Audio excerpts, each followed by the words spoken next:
समय बिताता है, तभी उसके दिमाग में नाना प्रकार की चिंताएं जन्म लेने लगती हैं। मनुष्य की प्रवृत्ति ही ऐसी है कि वो ज्यादातर समय नकारात्मक ही सोचता है। अपने लक्ष्य को कैसे प्राप्त किया जाए, ये सोचने की जगह वो ये सोचता है कि अगर लक्ष्य पूरा नहीं हुआ तो मैं क्या करूंगा। और इस प्रकार की नकारात्मक विचारधारा के कारण जीवन परांत डर डर कर जीता रहता है। अगर पूरी बुद्धिमानी और सजगता के साथ इस डर को समझाना जाए तो यही डर इंसान के पतन का कारण बनता है। ऐसा मनुष्य जो खुद पर शक करता है, खुद पर संदेह करता है, भला वो कैसे सफल हो सकता है। लेकिन बुद्धिमानी से अगर इस डर का उपयोग किया जाए तो यही डर उसकी सबसे बड़ी ताकत बन सकता है। काश केवल एक बार उसने खुद पर विश्वास किया होता तो उसे मालूम होता है कि उसके डर में ही उसकी ताकत का रहस्य छुपा हुआ है। ये कहकर सन्यासी चुप हो गया और जंगली घास पे से आगे बढ़ने लगा। संध्या का समय था। सन्यासी और एक लकड़हारा जंगल में से होकर गांव की तरफ निकल रहे थे। सन्यासी के ये शब्द लकड़हारे को कुछ समझ में नहीं आए। वो सोच रहा था कि डर में ताकत कैसे हो सकती है। डर तो आदमी को कमज़ोर बनाता है। अपने मन की उत्सुकता को जब वह काबू नहीं कर सका तो उसने सन्यासी से पूछा कि महात्मा, ना आप ये क्या कह रहे हैं कि डर में ताकत होती है? डर तो आदमी को कमज़ोर बनाता है, उसे तो अपना डर दूर करना चाहिए।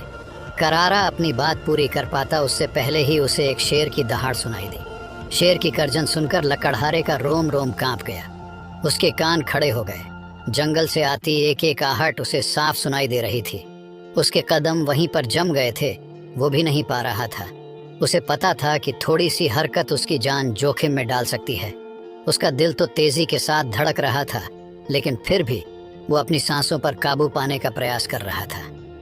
कुछ देर बाद जब खतरा टल गया तब सन्यासी ने कहना शुरू किया। सन्यासी ने कहा कि अभी जब तुम डरे हुए थे तो तुम्हारे शरीर का रोम रोम जाग गया था। जंगल से आ रही छोटी से छोटी आहट पर भी तुम्हारा ध्यान लगा हुआ था। तो इस प्रकार अपने मन के डर के कारण तुम होश में आ पाए, तुम पूरा ध्यान लगा पाए। इससे पहले जब तक तुम्हें शेर की दहाड़ सुनाई नहीं दी थी तब तक तुम अपने विचारों में खोए हुए थे, लेकिन जैसे ही तुम्हें शेर की दहाड़ सुनाई दी वैसे ही तुम्हारे सारे विचार गायब होकर हम वर्तमान में उपस्थित हो गए थे।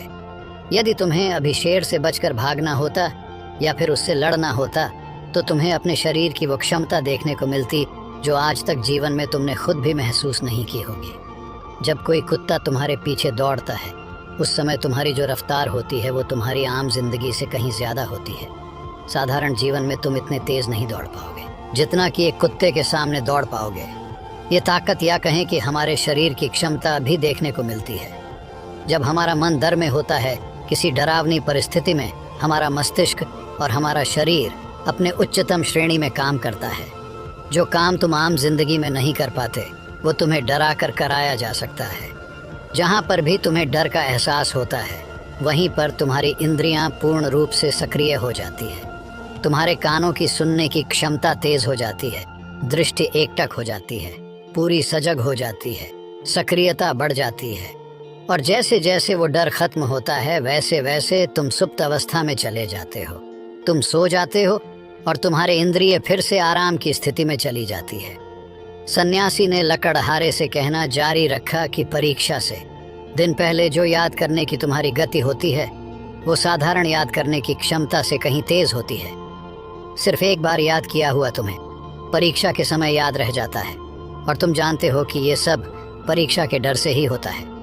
इसीलिए डर को दूर करने की जगह इंसान को ये सोचना चाहिए कि वो अपने डर को ताकत कैसे बना सकता है। जिस प्रकार सुख और दुख, प्रकाश और अंधेरा एक ही सिक्के के दो पहलू होते हैं, उसी प्रकार डर और ताकत भी एक ही सिक्के के दो पहलू होते हैं। जिस प्रकार रोशनी के बिना अंधेरा पूर्ण नहीं होता, सुख के बिना दुख पूर्ण नहीं होता, उसी प्रकार डर के बिना ताकत का भी कोई महत्व नहीं है।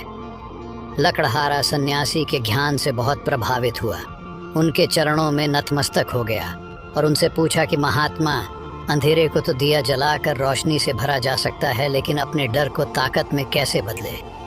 इसके लिए कोई उपाय बताएं।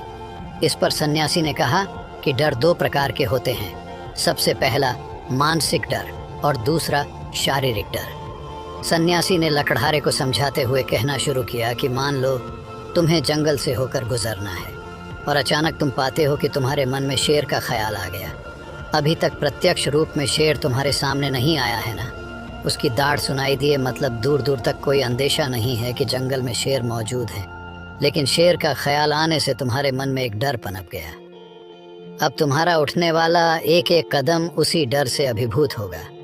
हर समय तुम्हारे मन में यही ख्याल चलेगा कि कहीं शेर न जाए। ये शेर वर्तमान में तुम्हारे सामने नहीं है, ये तुम्हारी बहुविषय की कल्पना है। इसी प्रकार जो मनुष्य अतीत और भविष्य की चिंताओं में डूबा रहता है, वो मानसिक डर का शिकार होता चला जाता है। इसी विडंबना के कारण वो अपने जीवन में जीतने भी निर्णय लेता है। वो सारे मानसिक डर से ग्रसित होते हैं, इसीलिए ज़्यादातर मनुष्य पूर्ण रूप से अपने निर्णय पर भरोसा नहीं कर पाते हैं, और यही निर्णय या फिर फैसले जो आधे मन से लिए जाते हैं मनुष्य के कार्य को पूरा नहीं होने देते। लेकिन ये भी सत्य है कि मानसिक डर के कारण ही इंसान अपनी तैयारी पूरी करता है। अगर तुम्हारे मन में शेर का ख्याल नहीं आएगा तो तुम शेर से सुरक्षा के लिए कोई भी कदम नहीं उठाओगे, लेकिन अगर तुम्हें शेर का ख्याल आ गया तो तुम उससे सुरक्षा के लिए कोई ना कोई तरीका ज़रूर अपनाओगे। तो इसीलिए मानसिक डर बेकार नहीं होता, वो आपकी सुरक्षा को और ज़्यादा मजबूत भी करता है। लेकिन समस्या तब शुरू होती है जब आप चाह कर भी कुछ नहीं कर सकते, लेकिन उसके बावजूद आप मानसिक डर झेल रहे होते हो।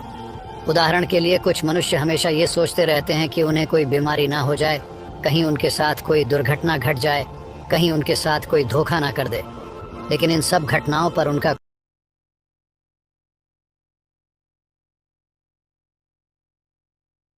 कोई जोर नहीं होता है, ये उनके हाथ में नहीं होता है। अगर दुर्घटना होनी होगी तो होगी ही, अगर बीमारी होनी होगी तो होगी ही। अच्छा खान पान और अच्छी दिनचर्या का पालन करने के बाद भी अगर कोई मनुष्य बीमार हो जाता है तो ये उसके नियंत्रण के परे की बात है। अपनी तरफ से उसने पूरी कोशिश की और यही उसका कर्तव्य था। उसमें कोई कुछ क्या कर सकता है। जो घटनाएं इंसान की पहुंच के परे होती है वो उनसे भी परेशान होता रहता है, उनसे भी उसका मन घबराता रहता है, और यही मानसिक डर उसके पतन का कारण बनता है। और यही मानसिक डर अगर सही तरीके से इस्तेमाल किया जाए तो मनुष्य समझदार और अनुभवी कहलाएगा।